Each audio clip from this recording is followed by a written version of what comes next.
I-like mo na at saka i-share itong live natin, itong video na ito para guys kakalat ito sa taong bayan. Paki-subscribe na rin sa Donmar TV, okay? Nagtungo sa Japan si Vice President Sara Duterte. Makikita sa mga larawan nito at video sa social media na nag-enjoy ang pangalawang Pangulo sa kanyang pamamasyal kasama ang kapatid na si Kiri. Ini-explore nila ang mga landmark structure at magagandang lugar sa Japan. Nakisalamuha rin ang magkapatid na Duterte sa mga overseas Filipino workers sa Okinawa nitong Martes kung saan pinagbigyan ni VP Sara na magpakuha sila ng litrato kasama siya. Na lamang na Malacanang sa mga otoridad ng kahinatnan ng naging rekomendasyon ng National Bureau of Investigation na reklamong inciting to sedition at grave threat laban kay Vice President Sara Duterte. Kaugnay ito sa umunay bantang pagpatay kina Pangulong Ferdinand Marcos Jr., First Lady Lisa Marcos at House Speaker Martin Romualdez. Sa ambush interview sa Pasay City, sinabi ni Executive Secretary Lucas Bersamin na hindi makikialam ang Malacanang sa prosesong ito. We are aware of that, but we are going to let the process proceed on its own. Because this is about a criminal investigation. The Department of Justice will have the fullest autonomy. We cannot give directions as far as these matters go. Tumanggi rin magkomento si E.S. Bersamin ukol sa depensa ng kampo ni VP Duterte na hindi umano ito sangkot sa assassination plot. I don't know. We will leave that into the hands of the investigators. And this process will have to go through the full course if ever that matter is taken officially cognizance of. Samantala, pinabulaanan ni E.S. Bersamin na pinili tumanong magbitiw sa pwesto si Transportation Secretary Jaime Bautista dahil sa mababang performance ng kalihim. Ayon kay E.S. Bersamin, nagkausap sila ng Pangulo at issue sa kalusugan ang dahilan ng pagbibitiw sa pwesto ni Bautista. No. The President and Secretary Bautista talked at length about the situation of Secretary Bautista. There is no other consideration there except to allow Secretary Bautista to have more health. Espekulasyon pa niya sa ngayon ang umano'y pag-alis sa pwesto ng iba pang miyembro ng gabinete. At yan muna ang ating update. Balik sa iyo, Jun. Yung bibitiw din ba sa pwesto ni Secretary Chavez? Yung ba'y kumpirmado o usap-usapan lang, Nel? Yung balitang yan kanina ay siya lang ay on leave. Temporary OIC lamang yung ibinigay 1 week ang temporary OIC na ilagay sa Presidential Communications Office June. Pero sabi nga ni Secretary Chavez, habang siya'y naka-leave ay pipilitin niya na makapagtrabaho pa rin at is full capacity pa rin as acting secretary ng PCO, June. Pero nagbigay ba ng dahilan si Sec Chavez? Sa ngayon, wala tayong may bibigay na detalye ukol dyan. At hayaan natin si Secretary Chavez na magsalita after nitong leave niya na inihain.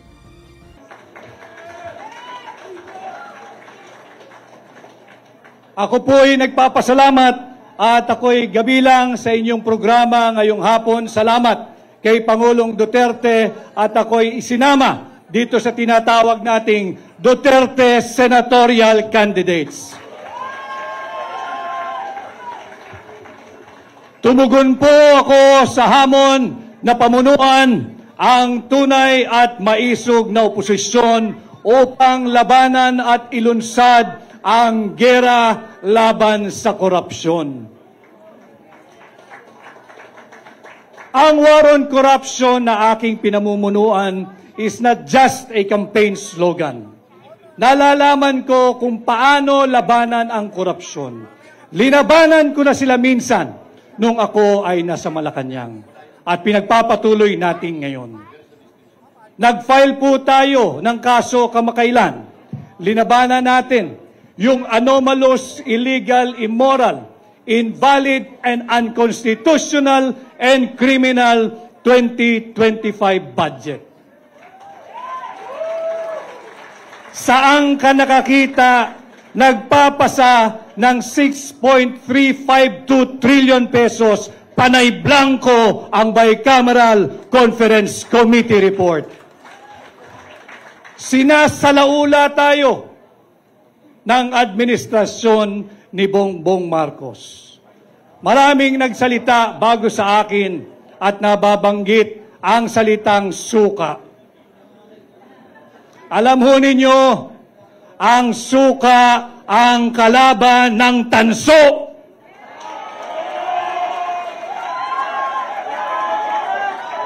Ang suka ang kalaban ng pekeng ginto.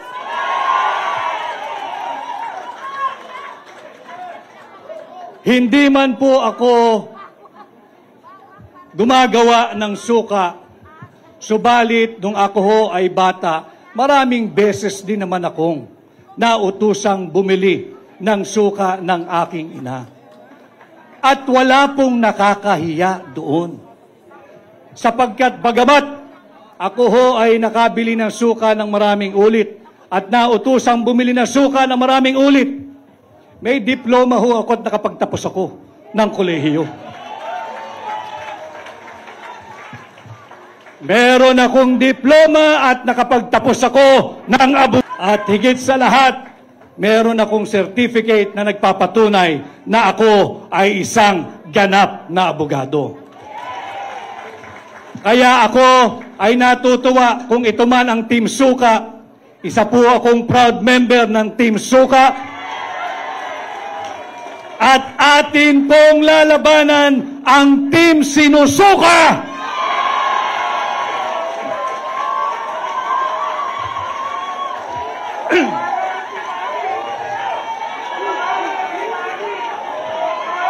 Labanan natin ang mga mambubudol.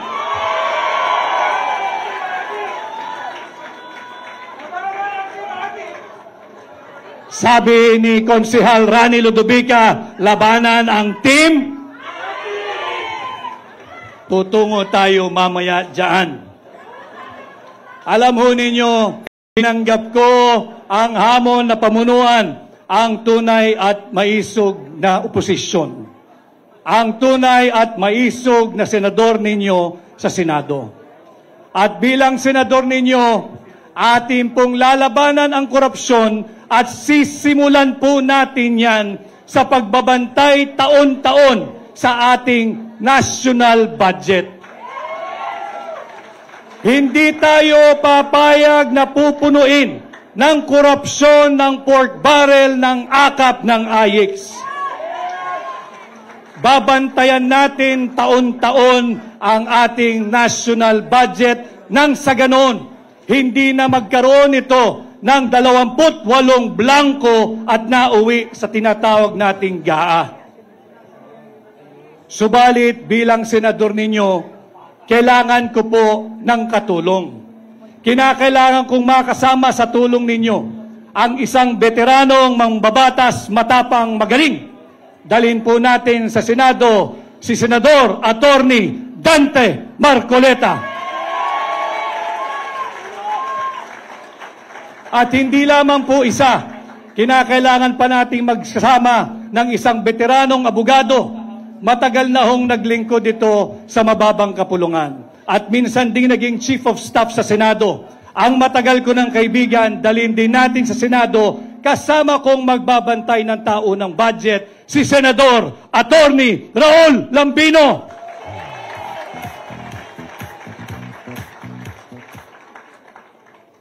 At bukod po sa pagbabantay ng ating tao ng budget, makailang beses ko na rin pong napaliwanag at nailahad sa inyo. Bilang senador, akin pong aamyendahan ang tinatawag nating plunder law o yung batas laban sa pandarambong. Sapagkat hindi po makatarungan na habang tayo'y nagsasagawa ng proclamation rally ng Duterte senatorial candidates ngayong maghapon, habang tayo'y ninanakawan, hindi tayo makapagsampa ng kasong plunder sapagkat hindi pa umaabot sa 50 million pesos ang ninanakaw ng mga tulisan dyan sa Kongreso. Bilang senador ninyo, aamyendahan ko ho ang plunder law o yung batas laban sa pandarambong. Yung threshold na 50 million, ibababa po natin ito sa 1 million pesos.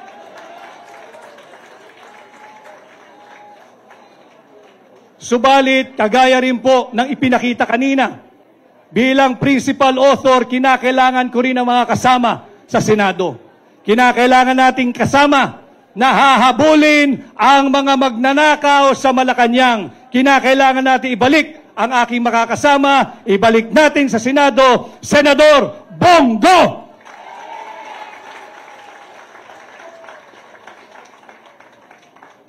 At kaparehas din po ng kanyang advokasya, ipinakita niya kanina doon sa video message niya yung tinatawag niyang Exhibit A, yung KOJC.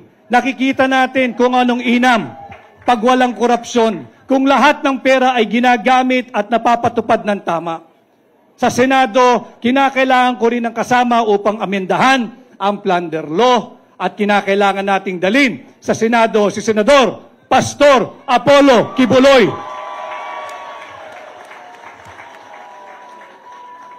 At pag naamyendahan po natin ang plunder law, isa sa batas ko po ang pagbabalik ng death penalty sa lahat na magnanakaw sa pera nating mga Pilipino.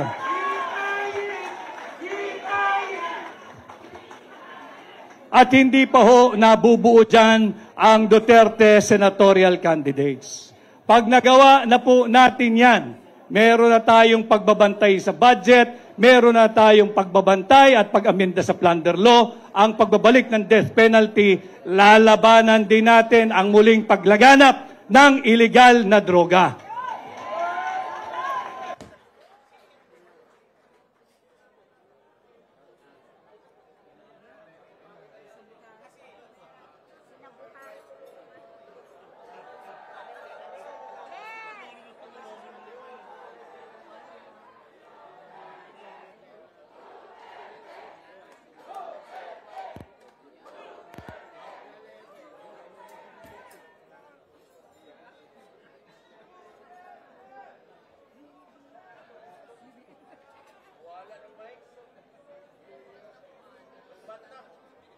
Boses.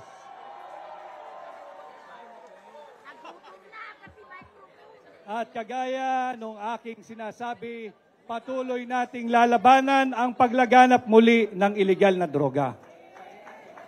Bilang senador, ipapanukala ko ang pag-amyenda dito sa batas na nagtatag sa Philippine Drug Enforcement Agency. Higit nating palalakasin ang PIDEA. Bibigyan natin itong kapangyarihang magsagawa ng taunang mandatory drug testing sa lahat ng tao sa gobyerno. Mandatory drug testing parehas sa elected at appointed official ng ating pamahalaan. Walang exemption. Sisimulan natin ito sa Malacanang. At para magawa natin yan, kinakailangan ko ang isang matapang na namuno na dati ng laban kontra sa illegal na droga. Ibalik natin sa Senado si Senador Bato de la Rosa.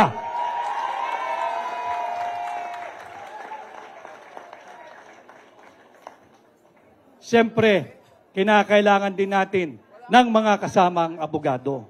Sapagkat laban sa illegal na droga, dapat ang parameters ay all within the Constitution and within the rule of law. Dalhin po rin natin sa Senado ang aking kaibigan, ang aking amigo, si Attorney Senator J.B. Hinlo.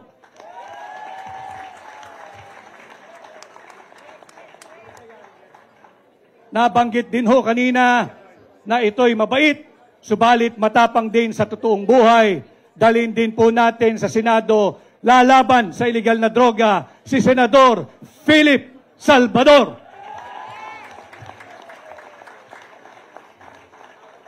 And last but not the least, tulungan din po natin ang bagong abogado, ang bagong kasal, ang bagong senador, Senator Attorney Jimmy Bondoc. Ito po ang bumubuo ng Duterte senatorial candidates. Tulungan niyo po lahat kami mga kampanya, tulungan niyo po tayo lahat na mapunta sa Senado. Ang issue po natin ngayon ay ang maanumalyang 2025 budget. Subalit pilit nilang linilihis kung kaya't puinersa nilang ipasok itong unconstitutional na impeachment complaint laban kay Vice President Inday Sara Duterte. Sinasabi kong unconstitutional sapagkat pinangalanan nila itong verified impeachment complaint. Alam na mga abogado rito, pag sinabi mong verified, dapat ito'y nabasa mo, ito'y base sa iyong personal knowledge, o dili kaya'y base sa authentic documents. Pinagyayabang nila 215 signatories. 215 signatories.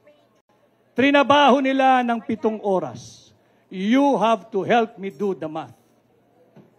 Kung tayo'y magbabasa ng 33-page complaint, kada tao kinakailangan ng 10 minuto. Sa loob ng 1 oras, 6 na tao lamang ang makakapagbasa at makakapag-unawa ng complaint na yan. 6 na tao sa loob 40 maximum na makakabasa at makakaintindi ng verified impeachment complaint na yan.